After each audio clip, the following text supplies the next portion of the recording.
Хәерле кичләр булсын һәр барчагызга, исәнмесез, хөрмәтле телевизор караучылар. Язгы җомга кичендә эфирда Саба дулкыннары телевидениесе һәм һәр вакыттагыча одна информацион программасында сезне узган көннәр яңалыклары белән таныштырырбыз.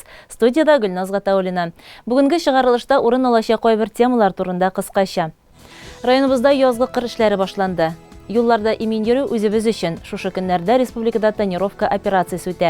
Мәктәп укучылары арасында үткән шаяннар һәм тапкырлар клубы уеннары төгәлләнде.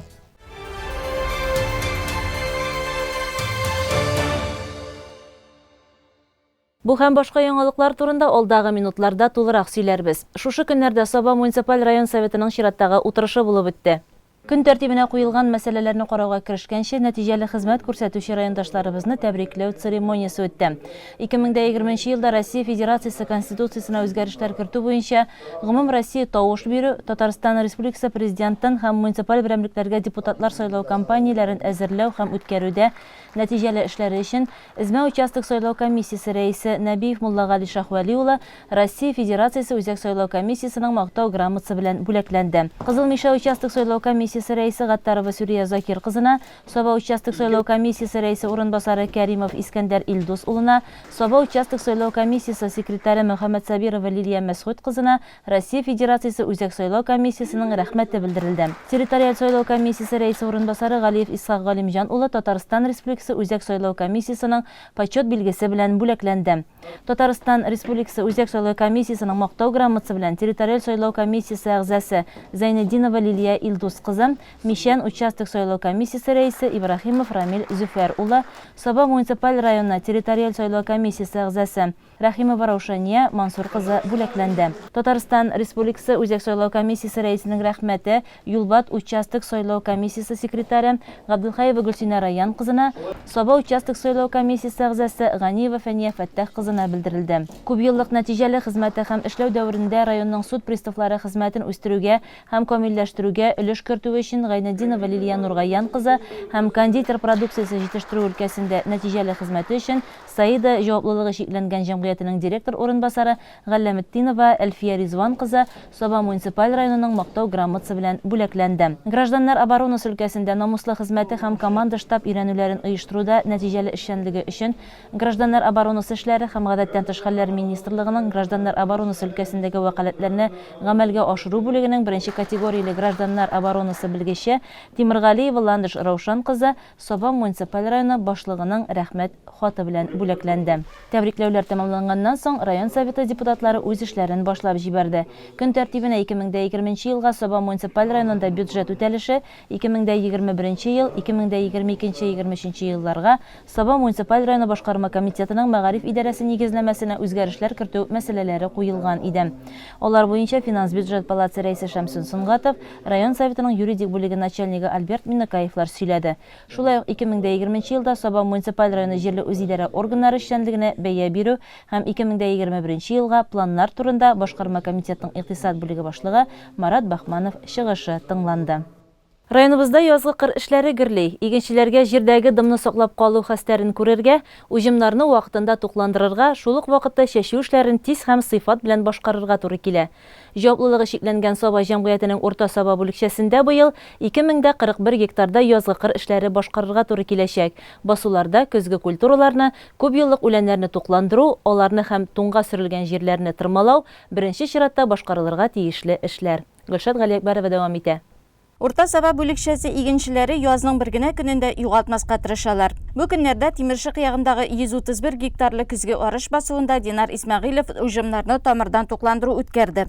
Аннары әлеге басуга Марат Галимуллин тырмалау агрегаты белән килеп калды. Язгы кыр эшләре вакытында Саба аграр киллияте студентлары да хуҗалыкларга ярдәмгә килә. Урта Сабада 4нче курс студентлары Илсаф Шакиров һәм Салават Нуриевның хезмәтләреннән канәгатьләр. Егетләр ашламаны бушату, тияү эшләрендә булышып торалар. Bir ay yıllık производственный практикаға келдік. Эшлейбіз менә Урта Саба отделениесында bütün шәшүләргә чыктык, шүкләрне җыеп, басуларны чистарттык. Хәзер безнең преддипломный практика башланды яңадан. 2нче ай китә хәзер. Менә 2нче ай китте, шулай эшлибез. Бүгенге көндә без менә басуда ашлама чәчәбез, удобрение кертәбез.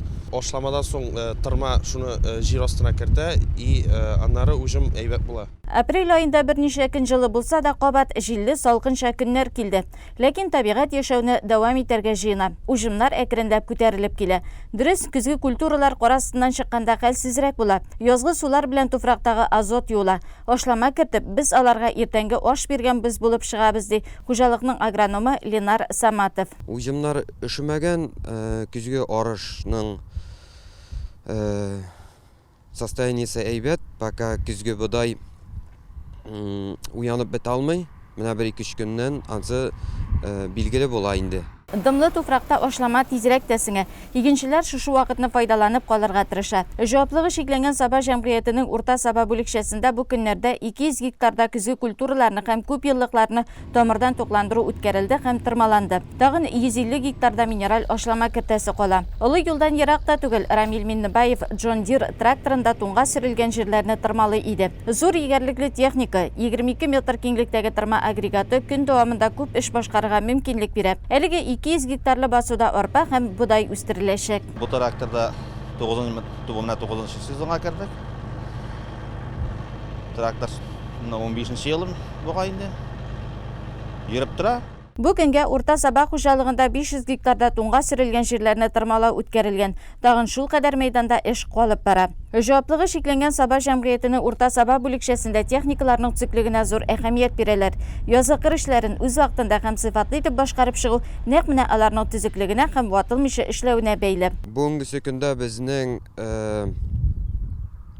2 ширкозахватный тырма агрегаты һәм 1 ротационный тырма һәм дизель тырмасы дип әйтимез инде. Без 11 метрлы шулар эшли. Басуларда эшләп була. Шул бер яктыдан бер караңга кадәр эшләргә тырышабыз инде. Техникаларның төрле вакыты була бит. Кайсы ватылып китә, кайсының агрегаты килеп чыга. Андый вакытларда булаларны вакытында ремонтлап, вакытында бер көнне дә, бер сәгатне дә бушка уздырмыйча эшләргә тырышабыз. Хуҗалыкта һәр эш үз чираты белән бара. Бу көннәрдә семена орлыгы өчен 100 гектарда горчица чәчеләчәк.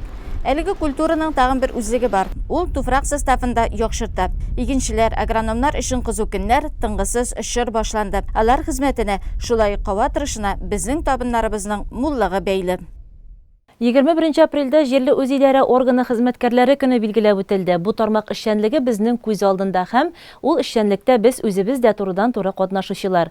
Чөнки районыбызның матурлыгына, төзеклегенә битараф булмаган, халыкка яшәү өчен уңайлыклар тудыруда һәркемнең өлеш кертергә хакы бар. Безнең хәбәрчебез Раилә Галәвина Сатыш авыл җирлегендә булып, аларның халык мәнфәгатендә башкарылган эшләрен күзәтеп кайтты. Бу җирлек быел республикада иң яхшы авыл җирлеге конкурсы җиңүчеләре дә булдылар. Тау итәгендә җәелеп урнашкан Сатыш авылы. Биеклектән аның һәр почмагы, һәр йорты, һәр агач куагы күз уңында. 851 еллык тарихны кылачлый бу авыл. Аңа нигез 1170 елда салына. Җирле халкының, җитәкчеләрнең күмәк көче белән тау башына китерелгән шушы ташта ерак тарихны искәртеп бу хакта бар мәгълүмат уелачак. Бу үзебезнең авылыбызны, байлыгыбызны һәм мәгърифәтче динле авылыбызны күрсәтер өчен үзебезнең Сатыш авылына нигез салыну турында шундый таш куярга булдык һәм шушында инде без ул безнең Сатыш авылында кергәндә, чыкканда шушы ташта Сатыш авылы дигән язу язып куярга ниятлибез. Сатыш авыл җирлеге 5 авылны берләштерә. Аккүл Бигәнәй, Казанчы Бигәнәй, Шәпки Соба, Мамалай, Сатышта җәмгысе 369 хуҗалыкта 1245 кеше яши. Фаил Шафигуллин исә җаваплы вазифада 5нче елын эшли. Ул туган авылында авылдашлары белән бергә гөр килеп хезмәт итүе белән үзен бик бәхетле саный. Биредә һәр тармакта җанлылык, кешеләре дә яңалыкка омтылып яши. 6 КФКбыз бар. Шулай инде менә әле узган елгына Шәпки Соба авылында Хазиев Рамис яшь егетебез Виктория үстерү буенча программада катнашып грант тотты. Хәзер Шәпки Собада грант инде шулай ук үгез симертү, шулай ук сыер асраучы хуҗалыкларыбызда бик күп матур иттереп яшиләр. Авыл халкы бик тырыш авыл халкы яши безнең җирлектә. 23 яшында авыл җирлеге белән идарә итә башлаган Фаилгә һәр эш башлангычында ярдәм кулын сузучы остазлары аның коллегалары була. Бу тармакта белгәннән өйрән принцибы белән эш оеша ди Юлбат авыл җирлеге башлыгы Талип Шәмсиев та. Районда 20 авыл җирлеге эшләп килә инде. Авыл җирлекләре белән һәр даим киңәшләшеп, бер-беребезгә ярдәм итешеп, бер-беребезгә булышып шулай торып эшлибез инде. Инде Сатыш авыл җирлеге, Шытсу авыл җирлеге, әйтик, алар инде Юлбат авыл җирлегенә сиктәш авыл җирлекләре, Килдебәк авыл җирлеге, шулай Саба авыл шәһәр җирлегендә һәр даим бер-беребезгә ярдәмләшеп эшлибез. Җирлек советы 30 ел элек төзелгән бинада урнашкан. Бирдә үк мәдәният йорты, почта, АТС, китапханәдә эшли. Бу көннәрдә алар яңа урынга күчерү шатлыгы белән яши. Мәктәп белән янәшәгенә мәдәният спорт үзәге торгызганнар. Бинада төзелешнең соңгы эшләре бара. Җылыту системалары көйләнә, җиһазлар кайта. Сатыш авылының бу мәгърур бинасында 300 урынга спорт залы, мәдәният йорты, көрәш залы, китапханә, авыл җирлеге урнашачак. Авылларның төзек, матур булуы заман таләбе, халыкның ихтыяҗы. Бу яктан Сатышта тел-теш тидерерлек түгел. Һәр тарафта яхшы йортлар, ялт иткән капка төпләре, тирә-юне белән балкып торучы объектлар. Юллар мәсьәләсе дә тәмам шишелеп килә. Хәзер менә авыл уртасыннан агучы елга буенда зур эш башлап җибәргәннәр. Карт агачлар белән чытырманлыкка әйләнгән бу урын якын киләчәктә ял паркы булачак. Бу кырда инде безнең агачлык ите, ярның ике ягында да, анда инде безнең көлөннәр, тал шикелле агачлар үсәдер. Без инде моның 2020 ел ахырында шушының ярның икенче ягын кистердек. Инде хәзер быел шуның икенче ягын кистерү эшләре бара. Инде бу безнең алдагы елларда, хыялларда шушы кырда үзебезнең авылыбызда, Сатыш авылында набережный яр буенда матур иттереп скамеялар куеп, ял итү урыннары халыкка ясарга планыбыз бар, хыялыбыз бар. Инде шушы эшләрне башкарып чыгарга мөмкинлек биргәнгә инде безнең агачны кистерә мөмкинлек биргәндә район хөкүмәтенә рәхмәт. Авылны яшәтүчеләр дә, киләчәген кайгыртучылар да алар яшьләр. Бу уңайдан җирлек хөкүмәтнең барлык программаларыннан файдалана. Аларга үз егет кызларын тарта. Торак белән тәэмин итү беренче урында тора. Авыл хуҗалыгы һәм бюджет тармагында эшләүчеләр өчен Авыл хуҗалыгы министрлыгының арендалы торак, Россия Федерациясының авыл җирлекләрендә комплекслы үсеш программалары аша 10 йорт төзегәннәр. Аларга бүген кирдә яши башла. Өйләр торгызылган, мунчасы да бар, җиһазлар да куелган, капка, койма да кайгыртылган. Бу арендный жилье инде безнең түләнеп бара аренда өчен түли һәм иң зур условиясы дип әйтәбез инде авыл хуҗалыгында эшләү яки бюджет системасында эшләү шушы җирлектә. Шуның хисабына бирелә шушы йортлар. Фаил Шәфигуллин һәр иртәдә җирлектә баручы шушы төзелеш эшләренең барышын күзәтеп, эшчеләрнең сорау гозерләрен контрольгә алып, үзенә көнлек план максатларны билгели. Урамда узганда авылдашлар янына туктап, хәл әхвәлләрен белешә. Айруча да әби, бабайлар белән киңәшергә ярата. Өлкәннәр исә авылыбыз яңа сулыш белән янып яши диеп сөенәләр. Безнең авыл яшәр, безнең авыл яшәмичә киләчәге юк түгел. Авылның ни өчен дигәндә, безнең авыл ул менә ничек дип әйтәм, бүтән яккадагын җайлы. Казанга барам дисәң дә җайлы, Сабага барам дисәң дә җайлы, бүтән җирләр белән дә җайлы ул. Аннары соң хәзер менә юллары дагын әйбәтләнде инде. Әле менә безнең юлларыбызга менә моны күрмәгән егеде менә сөенеп тәмамый чыккан саен нинди шатлыгым бар дисәм, шушы юлга сөенәм инде мин, әле теге ягын эшләмәгән. Менә минем турга килеп җиткәч инде мин кирә алмыйдыр инде, бәк интегәде, интекте инде гомер буе ул ягы белән. Менә хәзер инде алга таба тәгътисе дә булыр. Аллага шөкер. Халыкның тормыштан менә шулай канәгать, эшле һәм ашлы булуы без авыл җирлеге башлыкларына алга таба эшне оештырып алып баруда зур этәргеч булып тора ди Фаил Шәфигуллин үзе дә. Ул барлык хыялларын чынга ашыруда ярдәм итүче районыбыз җитәкчелегенә бик рәхмәтле. Күмәк көч тау күчерә диюгә дәлил менә шушы диплом, грамотлар. Сатыш авыл җирлеге республикада муниципаль хезмәткәрләр арасында үткәрелгән быелгы конкурста җиңүгә ирешә. Безнең инде Аллага шөкер җирлегебез күрсәткечләре бик яхшы иде. Монда инде безнең күрсәткечләр мал саны арту, халык калу һәм инде җирлектә нинди эшләр башкарылу турында безнең бу конкурсның төп таләпләре иде. Шушы таләпләргә безнең туры килеп, мин үзем шәхсән катнаштым иң яхшы җирлек номинациясендә, җирлек башлык номинациясендә һәм шушы конкурста катнашып, җиңү насыйп булды. Сатыш авылы районыбыз капкасы. Башкалабыз Казанга китүчеләрне озатып, кайтучыларны каршы алучы мөһим торак пункт. Бирдә яшәүчеләр шуңа күрә бар җаваплылыкны үзләренә алып, авылларын иң яхшысы итү өчен тырышып, көч куялар. Без ул эшләрне күреп, хозурланып, сатыш урамыннан узабыз. Татарстан Республикасында 19 апрельдән 28 апрельгә кадәр пыялалары яктылыкны тиешенчә үткәрмәүче, техник регламентка туры килми торган тәгәрмәчле транспорт чаралары белән идарә итүгә бәйле профилактик чаралар оештырыла. Бу атнада безнең иҗат төркемендә ЮХИДИ инспекторлары белән рейдка чыкты. Гөлназ Вахитова хәбәре. Инспекторлар автомобиль пыялаларының стандартка туры килүен тикшерү буенча эшне көчәйтте. Бу кагыйдәләрне үтәмәгән өчен районда 2021 ел башыннан 19 машина йөртүчегә административ беркетмә төзелгән. Сезгә требование бирәбез. Требование о прекращении противоправных действий называется. То есть, в случае невыполнения настоящего требования, сезгә каралган штраф, административное наказание от 500 до 1000 рублей или административный арест до 15 суток, если сез икенче тапкыр ләгәсе икән, тонировканы салдырмасагыз. Техник таләпләр буенча алгы тәрәзә һәм ян тәрәзәләрнең яктылык үткәрүчәнлеге ким дигәндә 70% булса, пыяла хәвефсез санала. Арткы пыялаларны каралту буенча бернинди шикләү дә юк. Регламентка туры килмәгән пыялалар төнге караңгыда хәрәкәт иткәндә аеруча хәвефле икәнен онытырга ярамый. Бәхеткә, безнең районда андый машиналар катнашында юл һәлакәте теркәлмәгән. Юл йөрү кагыйдәсенең 7.3 пункты нигезендә транспорт чаралары алгы һәм ишек тәрәзәләренә өстәмә пленка, шторка һәм салдырма пленка урнаштырырга тиеш түгел. Регламент нигезендә алгы тәрәзәдә яктылык үткәрүчәнлек 73%, ян тәрәзәдә 70% булырга тиеш. Әле генә Lada Largus машинасын таттык, аның ян тәрәзәдә пленка ябыштырылган иде. Без аны тонник приборы белән үлчәдек.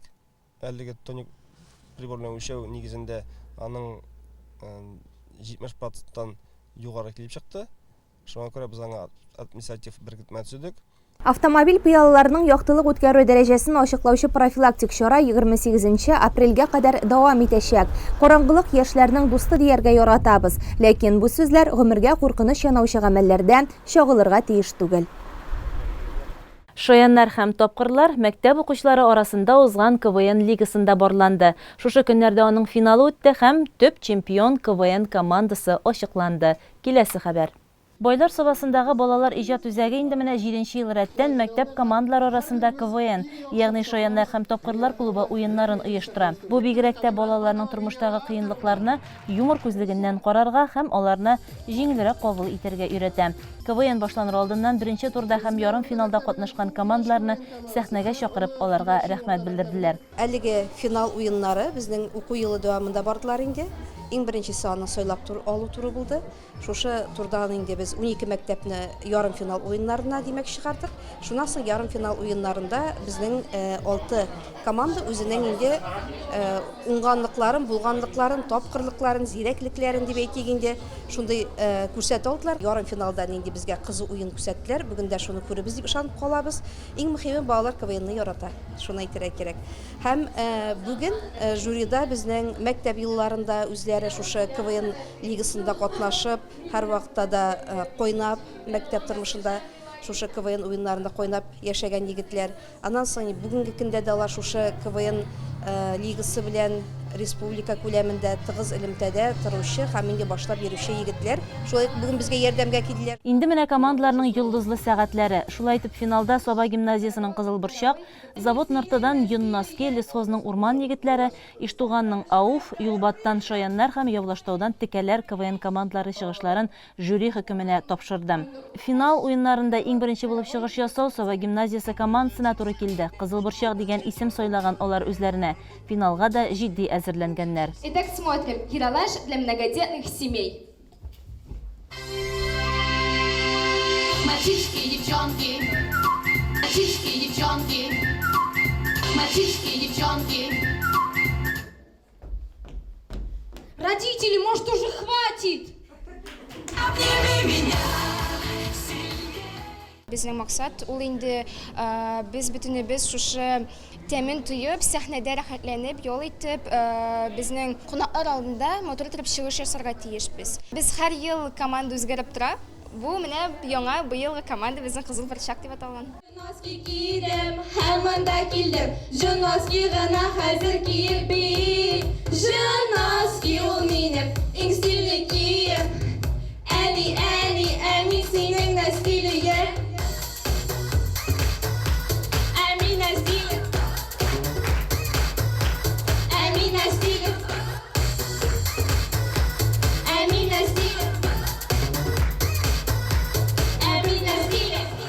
Завод Норты урта мәктәбе КВН командасы кызлары исә исәнләшү турында команда исемен менә шулай дәлилләде.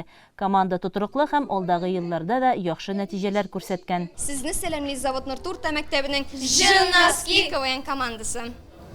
Кызлар, бик шатбыз сезнең белән танышуга. Менә ничек әзерләндегез бу КВНга дип әйтик, менә финалга үткәнсез, бит инде финал уеннарында катнашасыз, диме? Менә сез нинди теманы үз иченә алдыгыз менә шушы КВНны оештырганда, эшләгәндә дип әйтик? Без КВНга бик озак әзерләндек, инде икенче атна китте.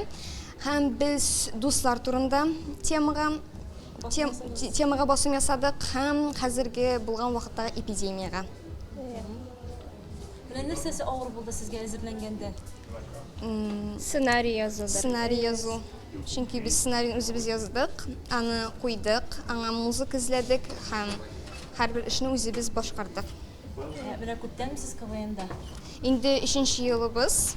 Без һәр елны бер призовой урын алабыз. Быел инде 1нче урынды көтеп калабыз. Шанып калабыз. Исәнләшү, разминка, үй эше турларында көч сынашты командалар. Шунысы игътибарга лаек. Төрле яшьтәге мәктәп укучылары булсалар да, нечкә юморны алар дөрес итеп аңлый һәм шуны тамашачыга да күрсәтеп бирә белә. Алар тормышка реаль күзлек ашагына түгел, аның кызык ягыннан да карый. Монда бөтен тема алынган. Мәктәптә гаилә дә, мәхәббәт тә, реклама да, шәхес тә, юмор объекты. Минем үскәч парикмахер буласым килә, әби сарыкчының шәп кыркысыңдай.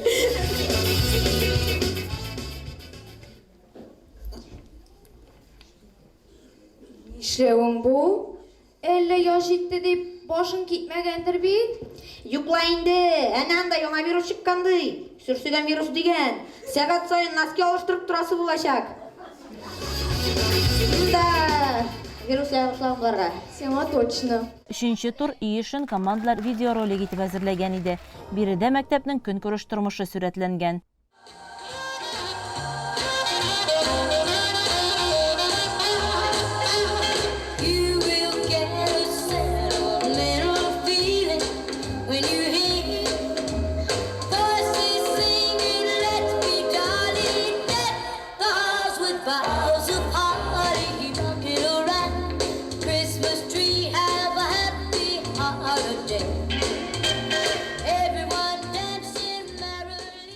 Жюрида элекеге КВНчылар хөкем чыгарды. Командаларга шуңа да бераз кыйнрак булды дисәк, ялгыш булмас.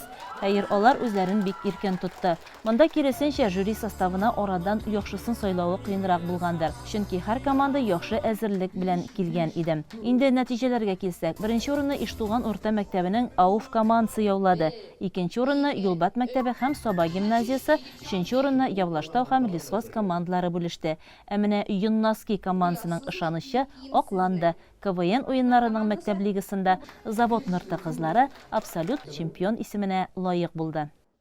Саба яшьләре районыбыз иҗтимагый тормышында бик актив катнаша. Төрле өлкәләрдә үзләренә тапшырылган бурычны үтәү белән бер рәттән алар кызыклы интеллектуаль уеннарда да көч сынаша.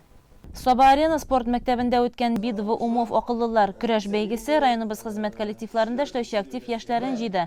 Алар 18 яшьтән 35 яшькә кадәр булган егет-кызлар, күбесе инде гаиләлеләрдә. Катнашучылар үзләрен логик фикерләүне таләп итүче интеллектуаль уенда сынады. Монда төп максат яшьләргә шундый күңелле бер чара, аларны интеллектуаль яктан карап бер сынау дип әйтик. Ул безнең инде ел саен үтә, быелгы инде безнең темабыз туган елыбызга багышланган, туган тел елыбызга багышланган. Монда елдан ел инде безнең командаларыбыз күбрәк катнаша. Быелны инде менә безнең 11 команда катнашырга килде.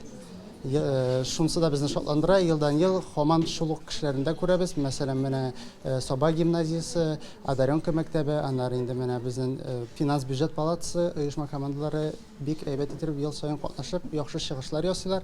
Монда инде районда беренче урын алган команда үз көчен республика күләмендә калган районнарга каршы көчен сынап карыйчак. Республикада уенның төп оештыручысы Аграр яшьләр берләшмәсе. Район күләм бәйгене үткәрү исә яшьләр эшләре һәм спорт бүлеге Шәмәрдәннең яшьлек яшьләр үзәгенә тапшырылган.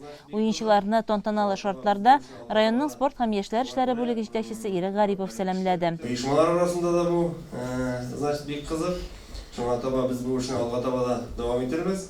Инде бүген монда килгән командалар арасында иң көчлеләр җиңсен. Районның финанс бюджет палатасы яшьләре уенда күптән катнаша. Быел алар 4 командага берләшеп килгәннәр. Битва Умовта безнең команда 2017 елдан бирле катнашып килә.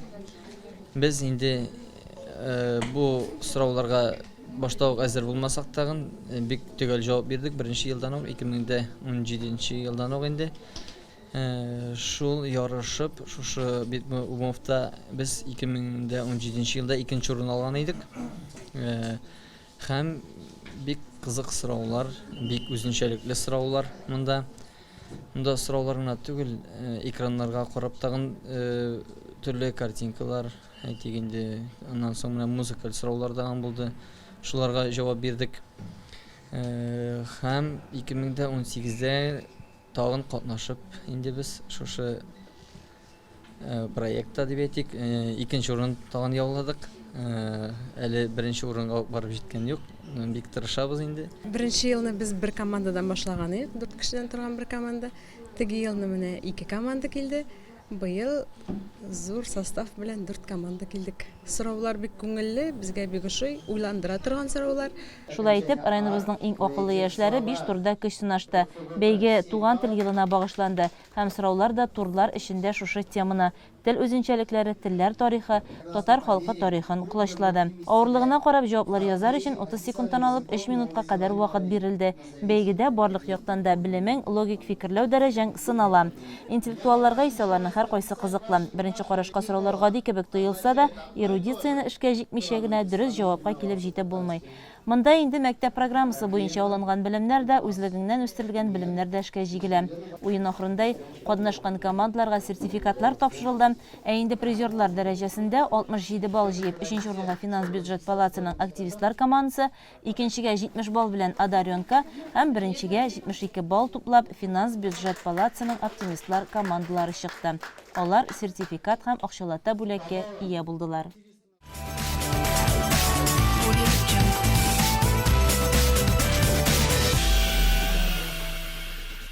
Хәзер спорт турында. Узган атнада Икшермә кадет мәктәбендә Миннебаев Рамил Рафиq улы призларына көрәш бәйгесе үтте. Анда катнашкан көрәшчеләр белән Диләрә Җаббарова аралашты.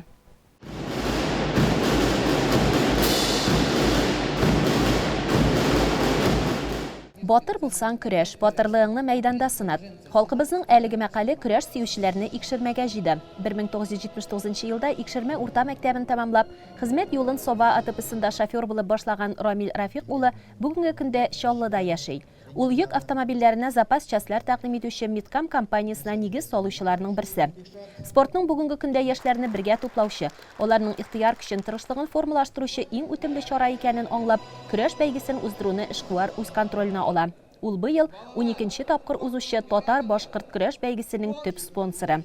Бәйгене ачу тантанасында чыгыш ясаучылар яшь көрәшчеләргә мәйданда зур уңышлар теләделәр. Район яшьләр бүлеге һәм мәктәп администрациясе көрәш спорт төрен пропагандалауга зур өлеш керткән Рамил Рафиq улына рәхмәт хатлары тапшырды. Спорт төрләреннән көрәш минем иң яраткан төре инде. Үзем дә көрәшеп йөрдем. Татар халкыны күрәш, мен ойлаймын, самый важный спорт түрі деп. И ондан соң күрәшіп өскен балалар, алар алдағы тұрмышта да тұрмыш үлгіл күрәш, мақсатларына ирешәләр. Һәр эшнең башлангычында бу эшкә җаны тәне белән бирелгән, оештыру осталыгы булган, балаларны чын күңелдән яраткан, аларның киләчәге өчен янып киеп йөргән кешеләр булуы шарт. 2005 елдан бирле көрәш секциясын җитәкләүче Айдар Хиятуллин шундыйлардан. Остаз 2 Россия, 6 республика чемпионын тәрбияләгән. Егетләр көрәшкә бик яратып, теләп шөгыльләнәләр. Аларның араларында Татарстан һәм Россия чемпионнары бар. Менә бүгенге монда үткәрелә торган бәйгедә дә минем 20дән артык укучым катнаша. Көрәш ул халыкның яшәү көчен, батырлыгын, кыдрәтен күрсәтә торган спорт төре. Татарлардагы көрәш рухы бер вакытта да югалмаган. Бәйгедә башка районнардан да спортчылар булу шуны күрсәтә. Районыбызның яшь көрәшчеләреннән тыш монда Лаеш, Кукмара, Мамадыш, Теләче районнарыннан да килгәннәр. Без монда 7 көрәшче килдек. Җегетләребез шанычлы, күңелле сап әзерләнеп килдек. Мин Лаиш районынан килдем.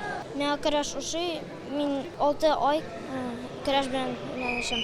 Урыннарым пока юк, но уже мин уверен, что була. Келәмгә күптән түгел аяк басканнарда инде шактый гына уңышларга ирешкән көрәшчеләр дә бил алышты әлеге ярышта. Иң беренче чиратта ихтыяр көчең булу, авырлыклар алдында югалып калмау, шул кагыйдәләр үтәлгән очракта гына спортта тиешле нәтиҗәләргә ирешергә мөмкин диләр инде көрәш мәйданнарында шактый чыныгу алган сабалылар. Шушы бүтән анда тренировка әйберләремдә, йөргән вакытымда мин күп республика ярышлары җиңдем. Татарияда 3тә калдым, Татарстан Республикасында. Күп районнарда урында калган бар инде. Быел бик уңышлы булды. Татарстан ярышларында 2нче урында калдым, Россия беренчелегендә 1нче урында калдым. Кешеләргә киңәшләр, бик каты тренироваться кирәк. Бер тренировкадан соң кайткач ташларга кирәк түгел бу тренировкаларны.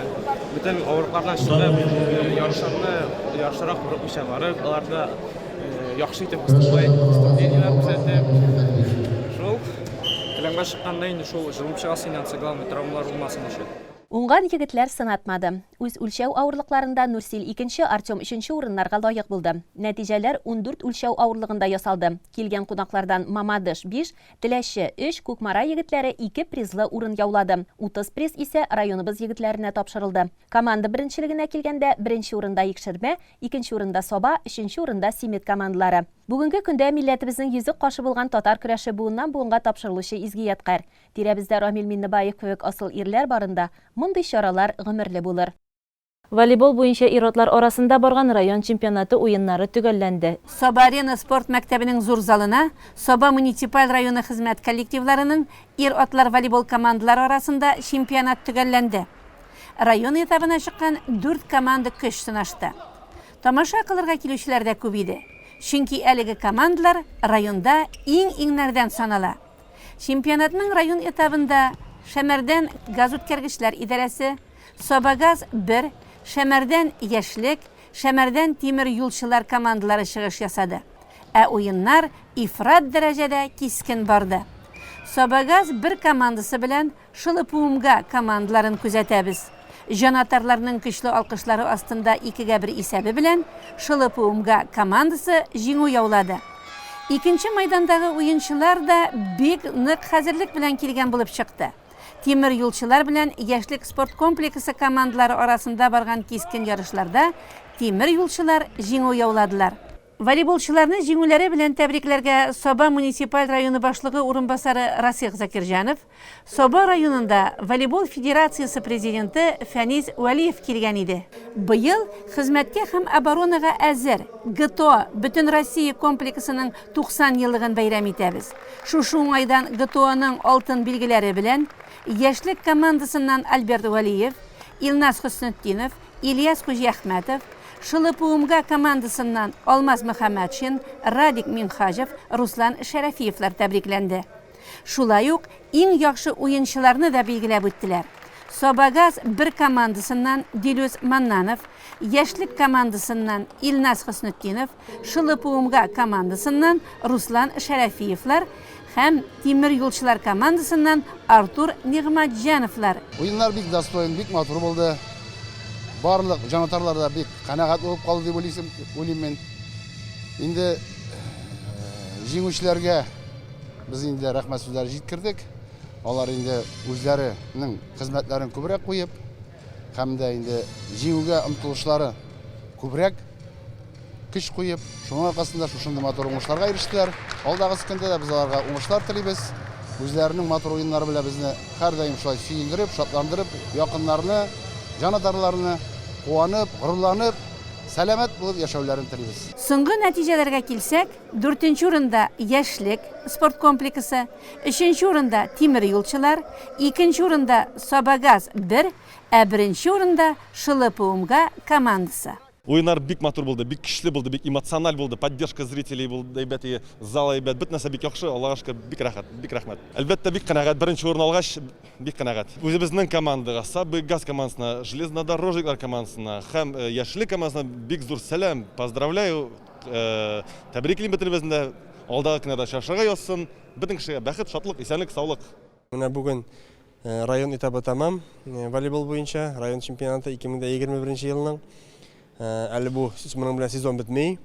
Без инде хәзер быел үткәрдек 2 турнир, берсе аның авыл җирлекләре арасында булды. Берсе менә шу оешма предприятиеләр арасында. Без хәзер менә шу оешма предприятиедән җиңгән иң көчле 3 команданы алып, авыл җирлекләре арасыннан иң көчле 3 команданы алып, ясыйбыз район içində суперфинал. Билгелибез инде районның иң көчле командасын. Бүгенге көнгә без билгеләсәк предприятие оешмалар арасындагы көчле командаларны, инде киләсе атнада булачак менә шу суперфинал уеннары, анда инде районның иң көчле командасы билгеләнәчәк. Инде бу волейболга килгәндә, чыннан да уеннар бүген күргәнегезчә бик кызык булды. Бер командадан җиңеләсе килмәде, инде нәтиҗәдә көчлеләр җиңде дип әйтергә мин. Шуңа күрә алга таба да даими үз өстендә шөгыльләнсә командалар, шиксез җиңү киләчәк. Шуңа күрә алга таба да мин чакырырым командаларны шу матур залларга килеп, үзләре өстендә күнегүләр үткәрергә. Инде җиңүләр көттермәс, алар килер дип ышанып каласы килә. Иртәгә 24 апрельдә бөтен Россия өмәләр көне үткәрелә. Барыгызны да өмәләрдә катнашырга чакырып калабыз. Торган, эшләгән һәм йөргән җирләребезне бергәләп тәртиптә, чисталыкта тотыйк. Сез Саба дулкыннары телевидениесында соңгы хәбәрләр белән таныштыгыз. Борчыган сораулар, проблемалар булса, алар турында Саба дулкыннары телевидениесына мөрәҗәгать итә аласыз. Белешмәләр өчен телефон номерларын сез хәзер экраннарда күрәсез. Әгәр дә атна информацион программасын карамый калгансыз икән, социаль челтәрдәге битләребездә карау мөмкин. Яраткан илебездә һәр кайсыбыз тыныч, яхшы, мул тормышта, туган телебездә иркен аралашып, сау-сәламәт булып яшик. Исән сау булыгыз.